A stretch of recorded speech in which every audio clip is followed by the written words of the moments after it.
Efésios capítulo de número 5. Nós vamos ler a partir do versículo de número 22. E depois nós vamos para Provérbios, lá no capítulo de número 3. As mulheres sejam submissas aos seus próprios maridos, como ao Senhor. Porque o marido é a cabeça da mulher, como também Cristo é a cabeça da igreja, sendo este mesmo o Salvador do corpo. Como, porém, a igreja está sujeita a Cristo, assim também as mulheres sejam em tudo submissas aos seus maridos. Maridos, amai vossas mulheres como também Cristo amou a igreja e a si mesmo se entregou por ela. Agora vá a Provérbios, capítulo de número 3 de Provérbios, versículo de número 5. Confia no Senhor de todo o teu coração e não te estribes no teu próprio entendimento. Reconhece-o em todos os teus caminhos e ele endireitará as tuas veredas. Não seja sábio aos teus próprios olhos, teme ao Senhor e aparta-te do mal, e será isto saúde para o teu corpo e refrigério para os teus ossos. Honra ao Senhor com os teus bens e com as primícias de toda a tua renda, e se encherão fartamente os teus celeiros e transbordarão de vinho os teus lagares. Talvez você esteja se perguntando o que esses dois textos têm em comum.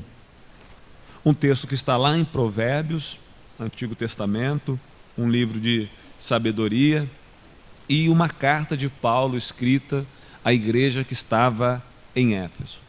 Pois bem, esses dois textos eles têm em comum o fato de trazerem para a igreja princípios que são imutáveis, princípios que são transformadores, princípios que podem e abençoam de fato a vida daqueles que os praticam. Quando eu falo de princípios, aqui eu estou falando de ensinamentos básicos que geram resultados reais, de uma espécie de fórmula.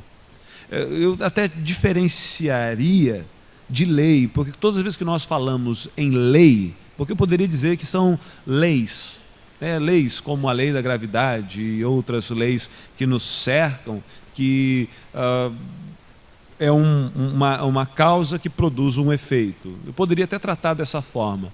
Mas ao usar a palavra lei, nós já logo pensamos em lei, em um legislador, em uma punição para quem não cumpre a lei. E aí nós ficamos muito mais focados na preocupação da punição de quem não cumpre a lei, do que de fato no benefício que cumprir a lei pode trazer a uma pessoa. Por isso que eu não quero, nessa manhã, usar aqui leis, e sim princípios.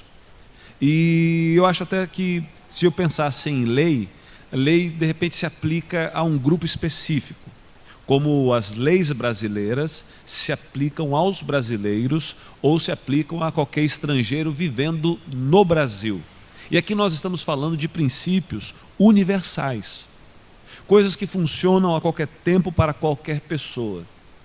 É bom lembrar também, antes de compartilharmos dos princípios desses textos, é bom nós pensarmos o seguinte: só existe um único princípio, ou uma única lei, ou uma única verdade que coloca o homem em contato, em ligação com Deus, no que nós chamamos, ou o que nós chamamos de salvação, que é a graça de Deus em Cristo Jesus. Logo, não vou falar hoje, irmãos, de salvação. O que quero compartilhar com vocês não é para salvos tão somente, porque a salvação não tem nada a ver com esses princípios, e muitas pessoas podem ser beneficiadas desses princípios sem necessariamente serem salvas. Porque salvação se dá quando o homem pecador é alcançado por Cristo, e isso acontece gratuitamente. isso é dom de Deus. Deus vem ao encontro do homem com a sua bondade, algo especial acontece, o homem então é unido novamente a Deus, ele que estava separado de Deus pelo pecado, e agora pela graça de Deus ele é ligado a Deus, ele é enxertado na videira, como a Bíblia usa como figura de linguagem, ele passa a pertencer à família de Deus, ele passa a ser co-herdeiro de Jesus, ele passa a ser membro da família de Deus. Isso é salvação. Os princípios que nós vamos tratar aqui hoje devem ser princípios observados por todos aqueles que foram salvos, por todos os que foram salvos. Os princípios não salvam, mas os princípios devem ser observados por todos aqueles que foram salvos. Então eu vou começar por Efésios, e nós vamos pensar em alguns princípios que, creio eu, se aplicado por qualquer pessoa, pode trazer benefícios para a vida dele, independente de ser um cristão, inclusive. Independente de ser um servo ou uma serva de Deus, esses princípios são princípios universais, que não levam o homem necessariamente à salvação, que não garante a ele nenhum tipo de relacionamento com Deus, mas eu olho para a Bíblia e vejo a Bíblia como o grande manual para a vida do homem. O grande manual que diz assim, olha, faça isso e você será feliz. Faça isso e você será abençoado. Faça isso e as coisas serão melhores na sua vida. Não faça isso e você terá consequências graves. Não faça isso e você terá problemas na sua vida. Sua vida será difícil. E é quando nós olhamos para o quesito salvação, o único quesito salvação é crer no Senhor Jesus. O único critério para a salvação tem a ver com graça de Deus. Então os versículos que vamos ler tratam-se de princípios que abençoam vidas. Então o primeiro princípio é um princípio que eu quero compartilhar para os maridos. Portanto, para que eu saiba com quantos eu estou falando, só os maridos digam amém aí. Então o primeiro princípio é para vocês, maridos. Está no versículo de número 25 da carta de Paulo aos Efésios, capítulo de número 25, capítulo 5 de Efésios, o versículo é o versículo de número 25, que diz assim: maridos, amai as vossas mulheres como também Cristo amou a igreja e a si mesmo se entregou por ela. É um princípio direcionado ao marido. Aliás, irmãos, eu todas as vezes que falo sobre casamento, que falo com casais, existem dois princípios básicos que resumem tudo o que é vida em casal. Que se o casal pegar esses dois princípios, um para a mulher e um para o homem, e viver radicalmente esse princípio, o casamento dará certo. Veja bem, não é que o casamento pode dar certo. Vivendo esses princípios de forma radical, o casamento dará certo. É lógico que não é só o homem, não é só a mulher aí, é lógico que eu estou falando de um casal cristão. Nós sabemos que às vezes num casamento o homem é um cristão, a mulher frequenta a igreja, ou a mulher frequenta a igreja, ou a mulher é uma cristã e o marido frequenta a igreja. Eu estou aqui pensando num contexto de um casal cristão. Tem um princípio para o marido e tem um princípio para a esposa. Quando o marido pega esse princípio e vive, ele ajuda a sua esposa a viver o princípio que ela tem que viver. E aí isso vai redundar em bênção para o casamento. Princípio para o marido: amar a sua mulher. Mas não se trata de um amor que passa apenas pelos critérios do romance. É amar a sua mulher como Cristo amou a igreja. Como Cristo amou a igreja? Essa é a pergunta que está rodeando esse princípio. Como Cristo amou a igreja? Bom, Cristo amou a igreja incondicionalmente. Cristo não amou a igreja porque a igreja estava perfeita. E aí ele amou a igreja e a fez igreja. Ele amou e fez com que ela se tornasse igreja. Então ele não amou essa igreja colocando para ela condições. Ele amou incondicionalmente. Ele a amou com todos os defeitos dela. Ele a amou a ponto de abrir mão da sua glória, de abrir mão de o ser igual a Deus, embora nunca tenha deixado de ser Deus, mas esvaziou-se da sua glória, assumiu a forma de homem, de servo e morreu por ela na cruz. Um amor que coloca a igreja acima de tudo. Um amor que coloca a igreja não só acima da sua glória, é impossível que isso fosse feito, mas que coloca a igreja como a grande prioridade da sua missão. Como deve um homem amar a sua mulher? O homem deve amar a sua mulher mais do que tudo. Mais do que tudo. Se um homem ama qualquer outra coisa mais do que a sua mulher, esse homem, ele não está obedecendo um princípio bíblico. E aí eu volto a dizer, se um ímpio amar a sua mulher acima de todas as coisas, ele terá resultados no seu casamento.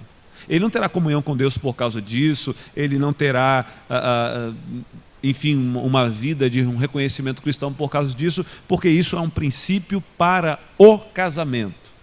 Princípio de amar a esposa acima de qualquer coisa, de amar a esposa mais do que o carro, porque a gente sabe disso que tem homem, e eu espero que não tenha aqui, que jamais esteja, que os que entrarem nessa igreja sejam transformados, mas isso é dito sempre quando se fala de casamento. Tem mulher que tem inveja do carro, que ela fica se imaginando como ela seria feliz se o homem alisasse tanto ela como alisa o carro, né? Se passasse creminho nela como passa cera no carro, se acariciasse ela como acaricia as rodas do carro. Nenhum problema em gostar de cuidar do carro, contanto que a sua esposa receba mais carinho do que o carro.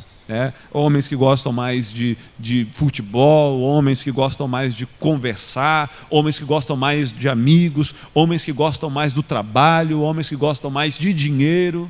Então, um princípio claro, que é o princípio fundamental, na minha opinião, um princípio fundamental para maridos: amem as suas esposas, amem de forma radical. E é interessante que quantos aqui sabem que são amados por Cristo? Quantos aqui? Porque você é a igreja. Então você sabe por quê? Porque Jesus não disse apenas que te ama, Ele te priorizou. Ele não só disse que te ama, mas Ele demonstrou que nos ama. Ele não só disse que nos ama, como Ele se anulou por nós, como Ele esteve disposto a entregar a sua própria vida por nós. Então, como o homem deve amar a sua mulher? Como Cristo amou a igreja. Como Cristo amou a igreja. A minha esposa, irmãos, ela precisa saber que eu tenho esse amor por ela. Ela precisa saber disso. Eu preciso demonstrar isso a ela. Ela precisa ter essa segurança. Existe essa necessidade dentro dela. Não é que eu dê flores. Dar flores é muito bom. E é bom que os irmãos dêem flores para as mulheres que gostam de ganhar flores. Tem mulher que não gosta de ganhar flores. São poucas, mas quando o marido chega para ela e diz assim: tem um presente para você. Ela está doida para ele puxar de trás das costas uma caixa de bombom. Aí ele puxa flores. Algumas gostam de flores, eu acho que a maioria gosta de flores, mas outras não. Então, não é apenas falar, ela precisa saber, porque pode ser que um buquê de flores não demonstre tanto o amor que você tem. Pode ser que 5 minutos de conversa no sofá demonstre mais para algumas mulheres o amor do que um grande presente. Não deixe de dar o presente. É bom que se diga que senão depois as irmãs vão me pegar. Não deixe de dar o presente, mas dê mais o amor. Mulheres, capítulo de número 5, versículo de número 22, nós lemos de Efésios: sejam submissas aos vossos maridos como ao Senhor. E aí eu volto a dizer, irmãos, e eu sei que isso é repetitivo para quem frequenta rede de casais, para quem já ouviu eu falar sobre casamento. Para mim, cada palavra tem que ser interpretada no seu contexto. Palavras numa bula de remédio não podem ser usadas para outras coisas dentro de um manual de micro-ondas. A palavra pode ser a mesma, mas está encaixada em um contexto diferente, ligada a um assunto diferente. O que a palavra submissão se tornou nos dias de hoje não é o que a Bíblia fala sobre submissão. Submissão aqui, ela está dentro de um contexto, primeiro, bíblico. Ela está dentro de um contexto de um casamento formato de Deus, onde o homem ama a sua mulher a ponto de se entregar por ela, priorizá-la. E aí essa mulher entende que essa é uma grande missão do seu marido e que ela tem uma missão conjunta ou uma submissão. A missão da mulher de fazer com que o marido cumpra a sua missão. Então ela se submete ao marido, ela se torna uma com o marido, os dois se tornam um, e ela não trabalha concorrendo com o marido, e sim ela trabalha para que juntos os dois cheguem no final do que é a missão do marido. Irmãs, me perdoem, não sou um cara machista e nem tampouco feminista, mas deixa eu dizer uma coisa: o que tem de casamento que está sendo esfacelado porque as mulheres trocaram o princípio bíblico pelo princípio feminista, o princípio bíblico pelo princípio de algumas mulheres que de repente, com base em filosofias, com base em si mesmo, disseram assim: eu quero ser igual ao meu marido, eu quero fazer as mesmas coisas, somos diferentes. Somos diferentes, e isso é o que faz o casamento ser casamento. Sermos diferentes e nos complementarmos como duas metades que unidas formam um só. Então, a mulher não precisa querer ser maior, e nem tampouco o homem tem que lutar para que ela seja menor. Ela é simplesmente diferente. E esse diferente é a diferença de duas engrenagens que têm que ser diferentes para se encaixarem mesmo. E ser diferente não significa ser menor, não significa ser inferior, apenas significa ser diferente. A mulher não precisa do espaço do homem, porque ela tem um espaço que é dela e que o homem não pode tomar e não pode se igualar. A mulher tem um espaço preciosíssimo e não é nada inferior ao homem, é apenas diferente. É apenas diferente. Há uma junção onde os dois caminham em direção a uma missão. E dentro dessa missão, a esposa, ela passa a ajudar o marido. Ela passa a fazer com que o marido cumpra a sua missão. Missão essa dada por Deus a ele. E se você ainda não entendeu, você precisa perguntar a esposa precisa perguntar qual é a missão do marido. Então volte ao versículo de número 25 e você vai ver que dentro do casamento a maior missão do marido é amar a esposa. Essa é a grande missão do marido. Então, se você tem uma submissão, uma missão conjunta, qual é a sua missão conjunta? Porque a missão do comandante que vai invadir o Iraque é tomar o Iraque. O subcomandante trabalha junto com o comandante para que o comandante, junto com o exército, invada o Iraque. Então, qual é a missão do subcomandante? Fazer a missão do comandante prosperar. Porque se a missão do comandante prospera, logo todo o exército prospera, logo os que o enviaram prospera. Qual é a missão do marido? Amar a sua esposa como Cristo amou a igreja. E aqui eu estou dizendo a missão do homem No casamento, então somente no casamento. Não estou aqui abrindo leque para toda a missão do homem, mas no casamento. Qual é a missão do homem? Amar a sua esposa como Cristo amou a igreja. Aí em alguns casamentos nós encontramos a mulher como concorrente do marido. Não como alguém que diz, olha, eu vou te ajudar. Eu vou facilitar a sua missão. Eu vou contribuir com a sua missão. Vai ficar mais fácil me amar. Com o meu trabalho ao seu lado, vai ficar mais fácil você cumprir a sua missão. Então algumas mulheres se colocam como oposição, dificultando a missão do marido. Quando na verdade, se a mulher cumpre o seu princípio, que é o princípio da submissão, ela vai contribuir com a missão do marido. Aí o marido vai ficar mais leve a missão dele de amá-la. E ela vai conseguir cumprir mais a sua missão e vir um ciclo de bênção no casamento. Então pense nesse casamento, onde o marido vive para amar a esposa e a esposa vive para ajudar o marido a amá-la. E quanto mais ela se esforça para que o marido a ame, mais ele se esforça para amá-la. E aí isso vai sendo um ciclo de bênção para a vida do casamento. Aí quando vier a crise financeira, porque às vezes vem no casamento, é por isso que todos os pastores fazem questão de você jurar que é na prosperidade e na dificuldade, porque a dificuldade vem. Então, quando chegar a dificuldade financeira, ninguém joga nada para o alto, porque o marido ama a esposa em qualquer situação, e a esposa está com o marido na missão dele em qualquer situação, e ele a ama e ela ajuda ele a amar, e ele a ama e ela ajuda ele a amar, e os dois vivem uma vida de bênção em meio a um mundo tão conturbado. Por isso são princípios fundamentais. Há princípios para os pais, eu vou para os dos filhos primeiro. Princípio para os filhos, ainda Efésios capítulo de número 6 e o versículo de número 1. Filhos, obedecei aos vossos pais no Senhor, pois isso é justo.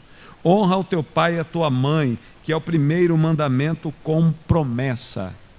É um princípio. Esse é um princípio para filhos. O princípio de que você não tem a menor ideia, principalmente as crianças e adolescentes, do que é ser um adulto. E como é que o pai sabe disso? E como é que eu sei disso hoje?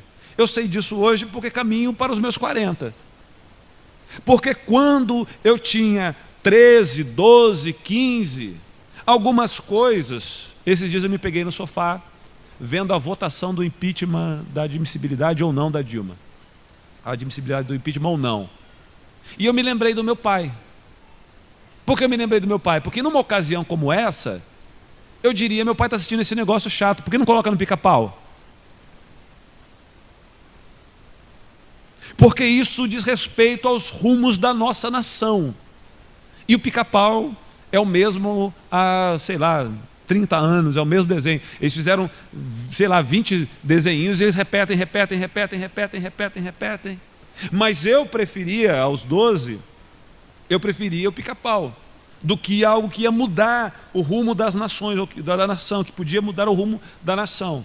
Porque eu não sei quais são os caminhos, mas os meus pais passaram por ele. E olha, tem duas formas de aprender. Ouçam-me, jovens. Ouçam-me, adolescentes. Tem dois jeitos de aprender: vendo e apanhando. O esperto aprende vendo. Deixa eu ver, caiu no buraco, vou por outro caminho. Deixa eu ver, se deu mal, vou por outro caminho. Deixa eu ver, sofreu, vou por outro caminho. Agora, esse é o esperto. O outro é aquele que diz assim: eu não acredito, caiu no caminho, eu vou passar pelo mesmo lugar, porque eu só acredito que eu vou cair se eu mesmo cair. Então caia. Eu só acredito que eu vou sofrer se eu fizer esse caminho, então sofra. Quando uma mãe dá um conselho, quando um pai dá um conselho, irmãos, com exceção dos doentes, com exceção daqueles que têm distúrbios, não há nenhum pai, não há nenhuma mãe que está aconselhando filho ou filha pensando no mau caminho para o filho. E eu agora, só agora, e aí a gente percebe que fica velho, né? Porque eu só percebo isso agora. Quando a minha mãe dizia assim: filho, estuda, filho não vai aqui, filho não vai ali, filho não faça isso. E aí você e eu, no rompante da minha adolescência, queria do meu jeito. E ignorei alguns princípios e colhi frutos por causa da ignorância desses princípios. Então esse aqui é um princípio bíblico, que é o primeiro mandamento relacionado à família, a filhos, que é esse. O primeiro mandamento com promessa é esse: filho, obedeçam os vossos pais. E é lógico que lá na frente o próprio apóstolo Paulo vai acrescentar: obedeçam os vossos pais no Senhor. Porque é importante que se diga o seguinte: obedeçam os seus pais, se os seus pais te aconselham de acordo com aquilo que é bíblico.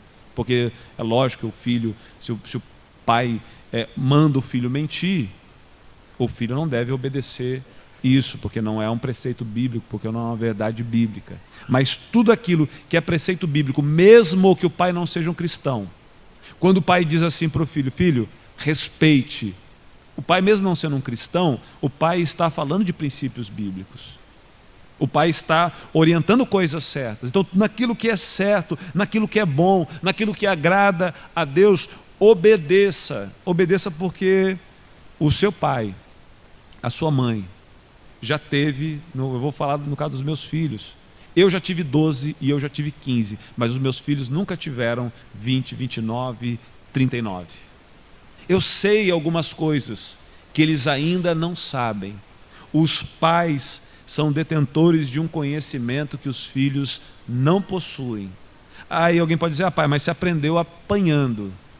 Filho, é por isso que eu estou dizendo para você não ir por aí. Porque se eu pudesse aprender sem apanhar, ou se eu fosse um pouquinho mais inteligente, eu teria aprendido sem apanhar. Mas já que eu aprendi apanhando, deixa eu te mostrar o caminho. Deixa eu te mostrar que você pode não passar por isso. Princípio para os filhos: obedeçam os vossos pais. Princípio para os pais, versículo 4 do capítulo 6, pais, não provoquem a ira dos vossos filhos. E aqui, irmão, é lógico que deve ser contextualizado também. Se eu falo para o meu filho não fazer aquilo que ele quer fazer, ainda que isso vá fazer mal para ele, é lógico que ele vai ficar irado. Mas não é disso que está se tratando. A Bíblia aqui está tratando de uma provocação de ira ou de uma irritação gratuita. Gratuita.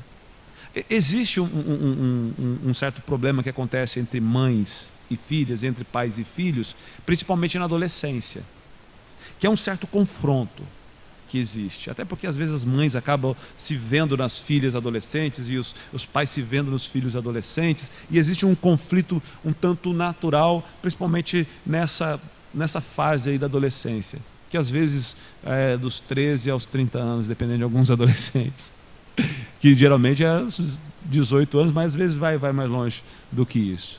Então às vezes existem alguns conflitos, e nesses conflitos, às vezes o pai ou a mãe exagera e não compreende o seu papel como autoridade. E aí entra numa disputa como se fosse a briga de dois adolescentes. E você não tem na sua casa uma briga entre dois iguais. Você é o pai, você é a mãe e ponto. Então, às vezes, quando chega um nível que para mim é quase intolerável de conflito, aí o adolescente xinga o pai ou xinga a mãe, e aí eles entram num xingamento, numa discussão, como se fossem dois adolescentes, quando na verdade a postura do pai não precisa passar por aí, da mãe não precisa passar por aí. Eu sou o pai e pronto. É lógico que nós estamos falando de quando o negócio chegou já no transbordar. Mas pai, não irrite ou não ire os seus filhos. Tem princípios ainda em Efésios, tanto para quem é patrão, embora não fosse esse exatamente o contexto aqui de relacionamento, era mais escravo e senhores, mas isso pode ser transportado para o relacionamento entre patrões e empregados, como deve ser o comportamento do empregado para com o patrão. Deve ser com temor ao Senhor. O servo de Deus, que é servo de alguém também, que é empregado de alguém também, deve se comportar como um verdadeiro cristão.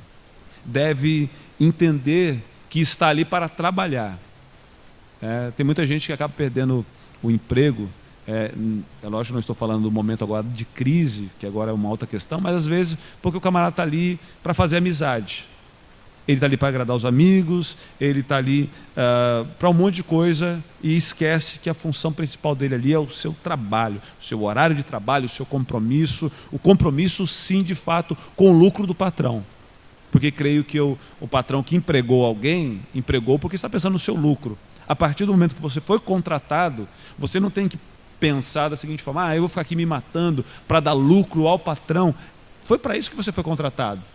Para dar lucro ao patrão. E se você assim não o faz, você estará sendo infiel. E se você for infiel ao seu patrão, você estará sendo infiel a Deus.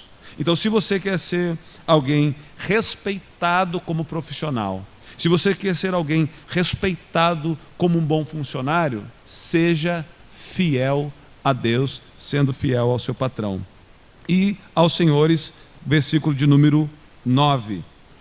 Fazei o mesmo com eles, ou seja, empregados ou patrões, façam a mesma coisa, tenham a mesma postura, deixando de ameaças. Não seja um explorador, não seja explorador, faça o que é justo. Seja um patrão justo e você verá os benefícios de ser um patrão justo. Bom, recapitulação rápida. O que acontece com o marido que segue esse princípio? Ele planta coisas boas no seu casamento. Ele é um abençoador do seu casamento. Ele colherá isso no seu próprio relacionamento. A esposa, da mesma forma. Os filhos, da mesma forma. Como que um pai pode dar liberdade a um filho, como um pai pode respeitar o pensamento do filho, quando o filho se mostra obediente ao pai.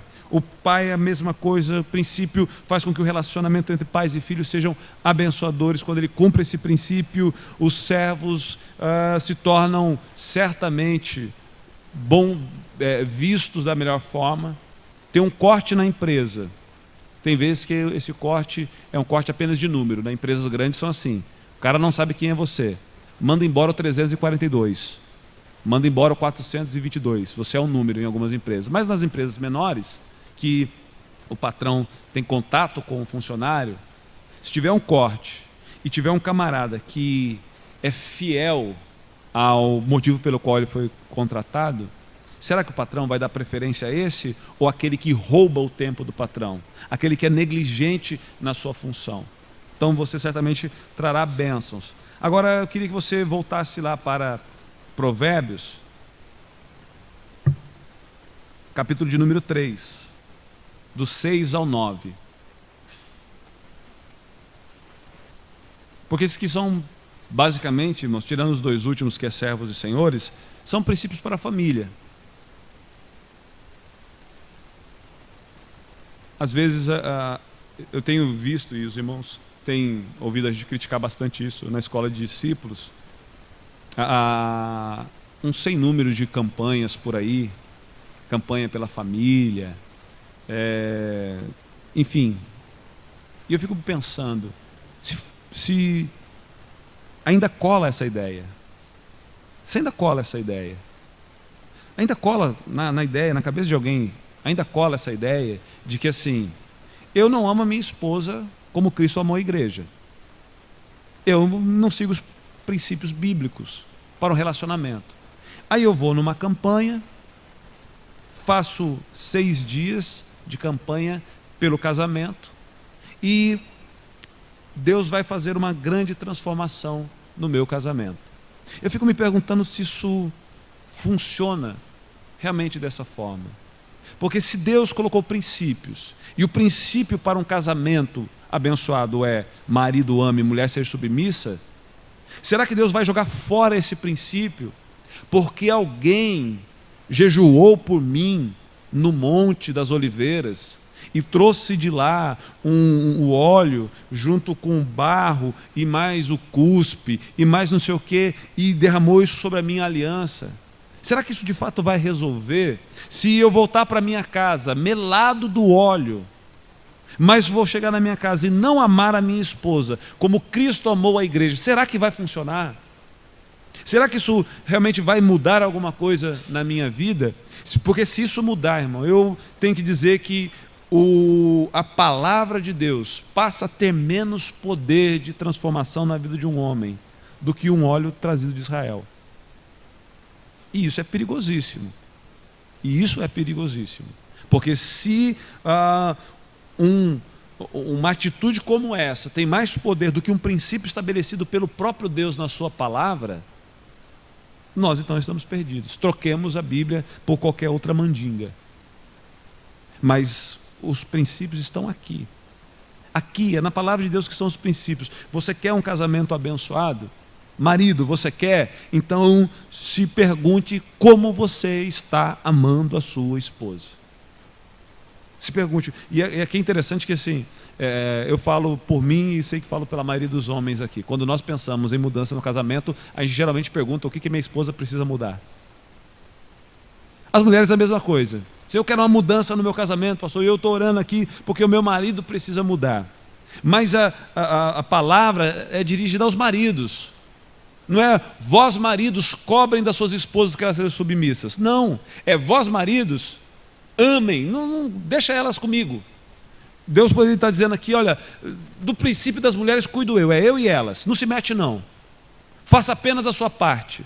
Você está cobrando algo sem fazer a sua parte.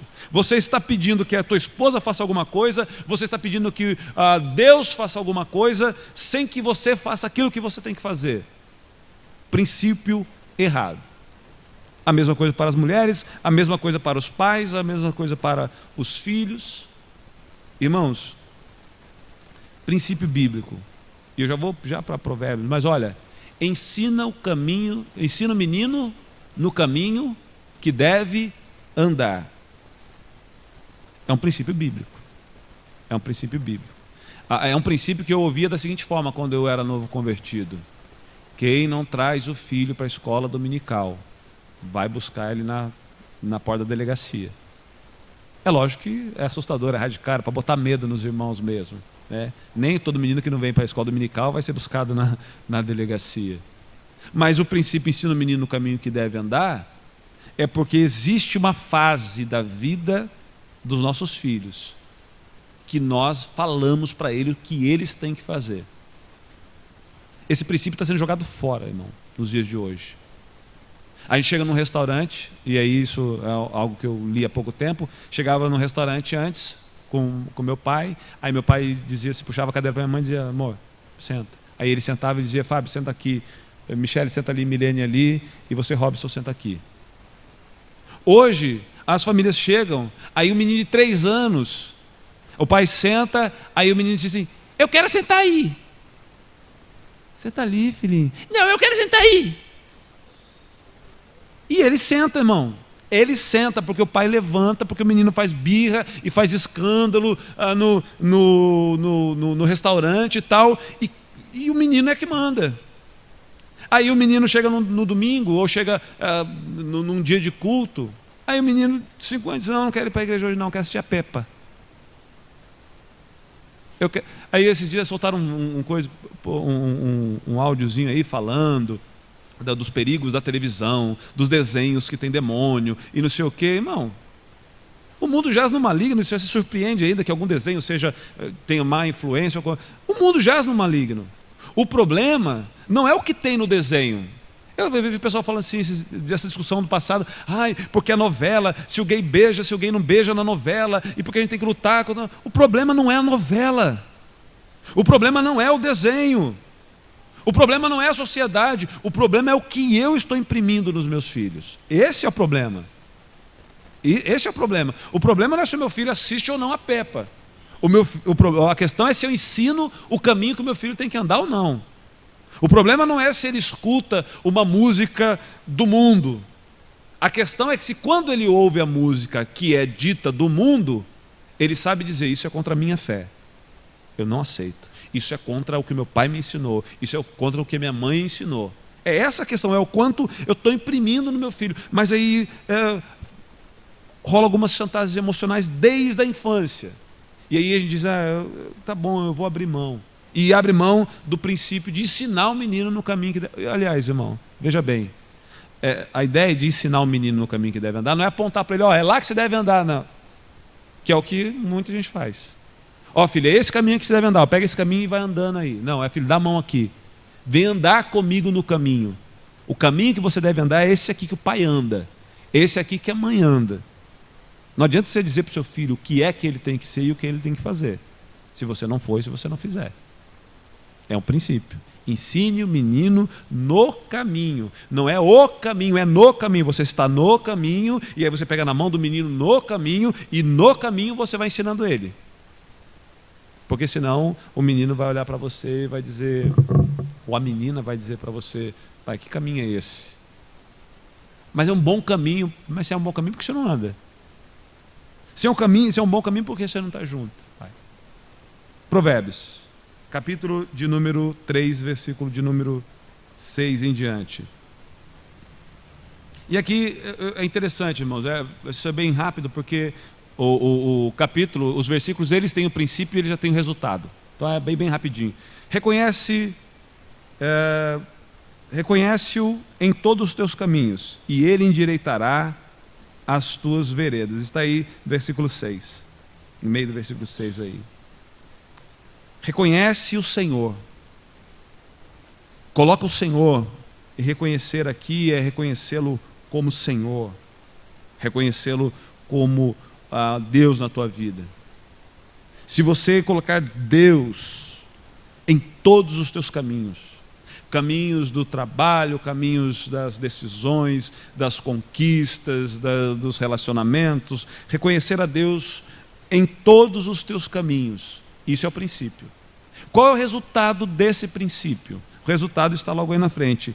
Ele endireitará as tuas veredas. Ele vai te conduzir. Ele vai guiar você. Como disse o salmista, como disse Davi, o Senhor é meu pastor, é Ele quem me guia. Aí a minha pergunta é, qual é o contrário deste princípio? É eu mesmo ser guia da minha vida, que é um problema seríssimo. Quem é que rege a sua vida? Quem é que diz como as coisas devem funcionar? É o Senhor ou é você mesmo? Pastor, quem manda na minha vida é Deus. Mas Deus que manda na nossa vida, Ele nos dirige através de preceitos. Esses preceitos estão na Bíblia. Mas se você não as estuda, se você não lê, se você não disponibiliza, não usa melhor, os acessos disponíveis para estudar a Bíblia, para aprender a Bíblia, como é que quem guia a sua vida é Deus?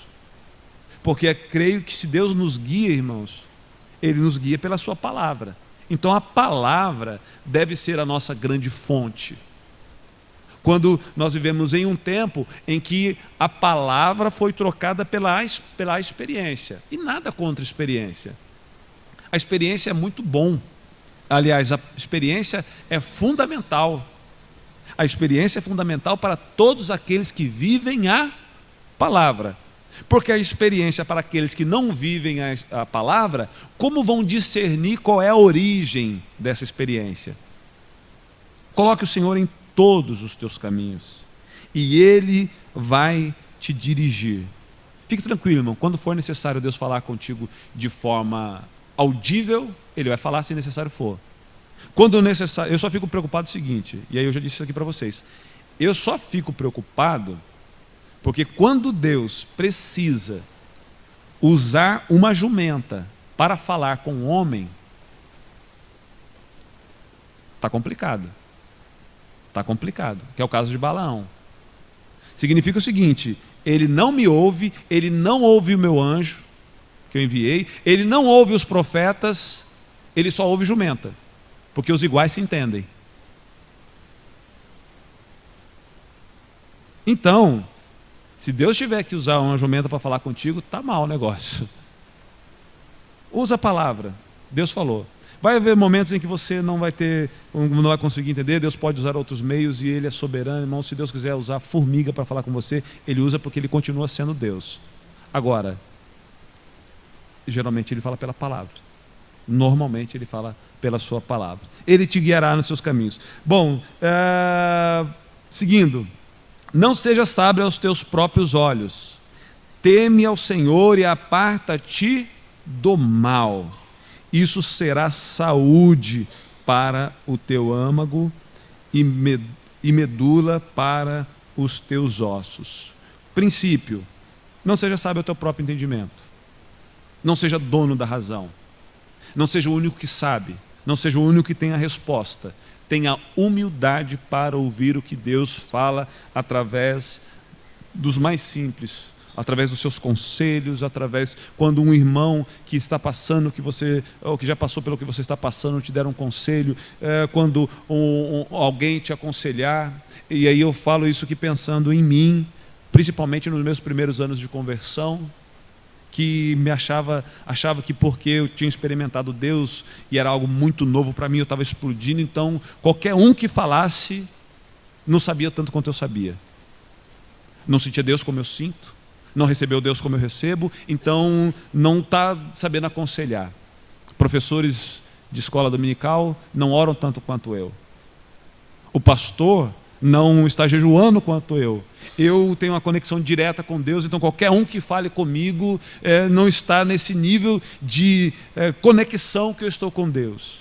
Eu estava me tornando sábio aos meus próprios olhos, me elogiando. Tem um camarada que eu nunca mais ouvi, mas ele ficava na rádio, eu não vou falar que é o Paulo Lutero de Mello não, mas ele ficava assim, ele pregava a mensagem e ficava assim: essa mensagem que eu estou pregando é muito linda. A mensagem que eu estou pregando é muito especial. Agora, olha só o que eu vou falar para vocês. O que é isso que eu vou falar para vocês? Vocês nunca ouviram em lugar nenhum e nunca vão ouvir ninguém falando uma mensagem como essa, assim, sabe, dando aquela ênfase, olha o quanto eu sou o cara. Não sei se ele continua fazendo isso, mas antes fazia. Me irritava um bocado. Não seja sábio aos teus próprios olhos. Irmão, sempre tem gente mais inteligente. Deixa eu dizer uma coisa para você. Sempre tem alguém mais inteligente que você, mais bonito que você e 1 quilo mais magra que você. Sempre tem, gente. Sempre tem. Sempre tem alguém que sabe mais. Sempre tem alguém que você pode sentar aos pés e dizer: deixa eu aprender contigo. Deixa eu aprender contigo. Eu acho, às vezes, irmão, eu acordo pensando que eu aprendi bastante coisa. Aí eu sento na escola dominical ou na escola de discípulos. E digo: cara, eu nunca vi por esse ângulo, eu nunca vi. Por esse ângulo eu nunca vi. Sabe o que eu faço? Volto para casa, pego os livrinhos que estão lá empoeirados, boto de novo e digo: deixa eu aprender aqui. Às vezes estou lendo um artigozinho lá e tal, alguma coisa, achando que eu sei de tudo. Aí rapaz, está aqui na minha cara, eu nunca vi isso. Volto a estudar e tal. E aí, sabe o que eu vou descobrindo? Todos os dias, eu cheguei à máxima da filosofia: eu só sei que nada sei. Eu descobri que sou um aluno, irmão, depois de 17 anos, 20 e poucos anos servindo ao Senhor, 17 ensinando, eu sou um aluno que sei muito pouco. Porque sempre tem alguém que pode aconselhar, sempre tem alguém que te dá uma direção, sempre tem alguém que vai dizer alguma coisa que vai te abençoar. E quando você não faz isso, você não vive os resultados que é saúde para o teu âmago, medula para os teus ossos. Quando nós aprendemos com os outros, o caminho fica mais fácil para a gente adoece, a nossa alma adoece menos. Por último aí, chegando ao versículo de número 10, honra o Senhor com os teus bens e com a primeira parte de todos os teus ganhos ou de toda a sua renda, e se encherão os teus celeiros e transbordarão de vinho os teus lagares.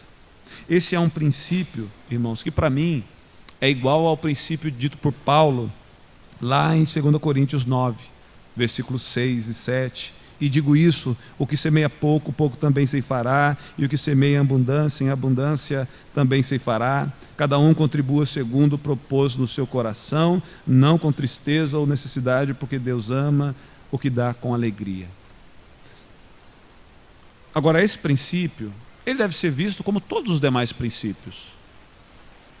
Eu não amo a minha esposa, ou não devo amar a minha esposa, como Cristo amou a igreja, pensando em fazer com que ela seja submissa.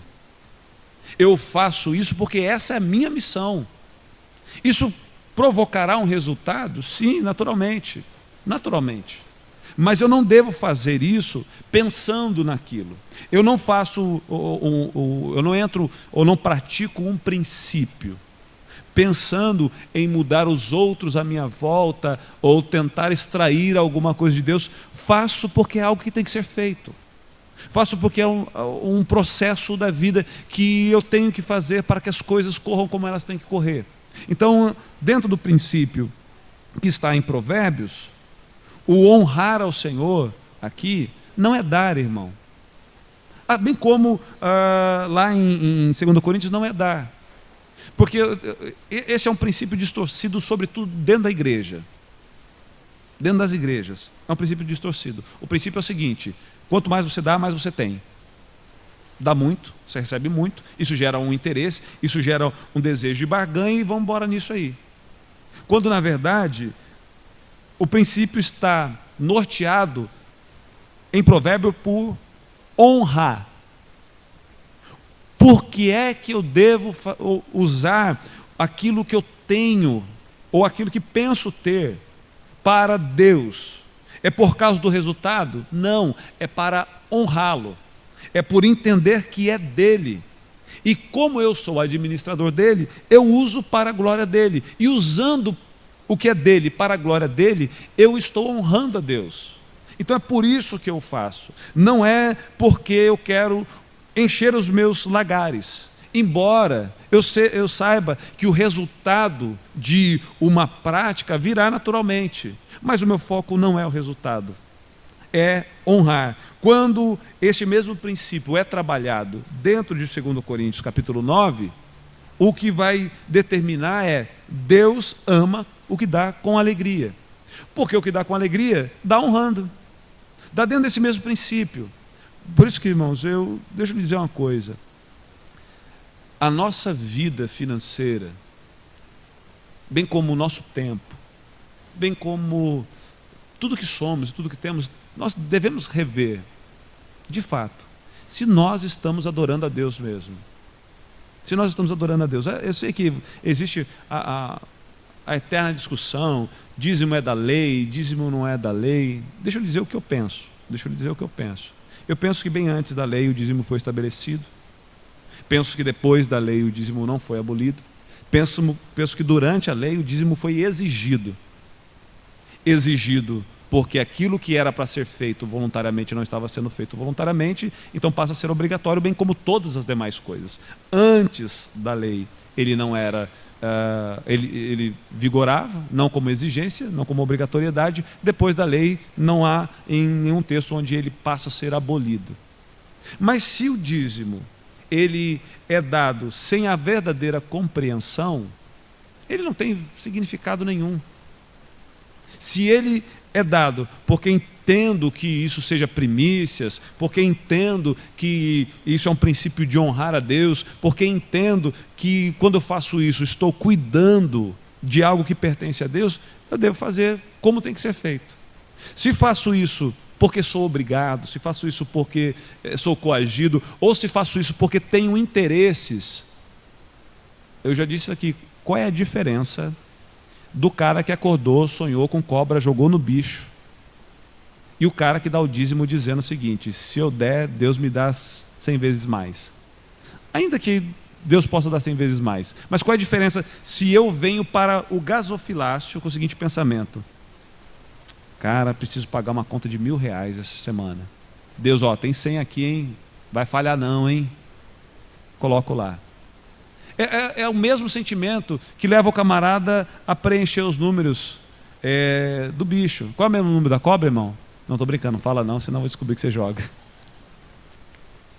É o mesmo sentimento que move. É o mesmo sentimento que move. Agora, o que eu considero o princípio de honrar a Deus? Eu sou dele. Tudo que eu tenho é dele. o meu tempo tem que honrá-lo, as minhas finanças têm que honrá-lo. Não é uma troca, não é uma barganha. Os princípios, irmãos, que eu falei aqui, nenhum deles, todos eles são bíblicos. Acredito que qualquer pessoa que os praticar, sem mesmo não sendo um cristão, podem alcançar os benefícios como resultados dessa prática. São práticas extraídas da Bíblia que devem ser feitas, mas dentro da sua essência verdadeira. Maridos, amem as suas esposas. Esposas, honrem e sejam submissas aos vossos maridos. Filhos, honrem seus pais, pais honrem seus filhos, servos honrem os seus patrões, patrões honrem os seus servos. Seja alguém que não é sábio ao seu próprio entendimento, ouça conselhos, reconheça a Deus em todos os seus caminhos e honre a Deus. Honre a Deus. Uma das coisas que a Bíblia trata, no que diz respeito a honrar a Deus, é que nós somos administradores do Senhor. Não sejamos maus administradores, irmãos. Não sejamos maus administradores. Nós, aqui na nossa comunidade, pouco falamos desse assunto. E por que pouco falamos? Porque não existe a necessidade? Não. É porque não queremos ser confundidos com quem supervaloriza um ponto específico da palavra, ou como quem usa disso como material de manipulação. Mas cabe a mim, mesmo não sendo um estudo para casais, falar dos princípios importantes para a sua família. Mesmo não sendo um apelo de oferta, falar para você da importância de administrar bem os recursos que Deus colocou em sua mão. Mesmo não sendo um dia de sábios conselhos, dizer para você que se você reconhecer Deus em todos os seus caminhos, Ele vai te conduzir pelo caminho e pela vontade dEle.